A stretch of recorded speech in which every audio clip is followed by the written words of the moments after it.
दूसरों के साथ यही सलूक करते हैं ना कि पहले उन पे थोड़ा सा बोझ डालते हैं, थोड़ी सी बदतमीजी, थोड़ी सी कजरवी, थोड़ी सी ज्यादती, और जब सामने वाला इंसान उसको सब्र तहम्मुल के साथ बर्दाश्त कर लेता है तो बजाय इसके कि इसको हम उसकी आला ज़र्फी समझें, हम अगली मर्तबा इस बोझ की मिकदार डोज थोड़ी बढ़ा देते हैं और फिर ये बोझ बढ़ते बढ़ते इतना बढ़ जाता है कि सुनने वाले के सब्र का पैमाना लबरेज हो जाता है। वो एग्जॉस्टेड हो के जब चीख उठता है, बिलबिला उठता है, तो हमें इस पर भी ये एतराज होता है कि अब ये हमारे सामने चरब जुबानी के साथ बात कर रहा है, अब ये बदतमीजी पे उतर आया है।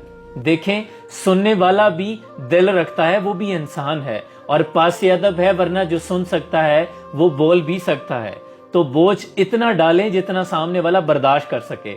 आपका किसी भी शोबा है जिंदगी से ताल्लुक हो, किसी भी किरदार में मुआशरे से आप वाबस्ता हो, आप बाप हैं, माँ हैं, सास हैं, ससुर हैं, बहू हैं, शौहर हैं, बीवी हैं, लेकिन बोझ उतना डालें जितना सामने वाला बर्दाश्त कर सके। और वो कहते हैं ना कि बोलने वालों का कुछ नहीं जाता, सुनने वाले कमाल करते हैं। अल्फाजों के भी हाथ होते हैं, गिरेबान पकड़ लेते हैं, तमंचा रसीद कर देते हैं, दस्तुक गिरेबान हो जाते हैं। इसलिए बोलने से पहले जरूर सोचा करें कि सुनने वाले का दिल टूटेगा तो किरचियां बहुत दूर जाके गिरेंगी, समेटते हुए भी दोबारा उस तरह नहीं जुड़ेगा जैसे पहले था। मैं नहीं मानता कागज पे लिखा शजरा नसब, बात करने से कबीले का पता चलता है।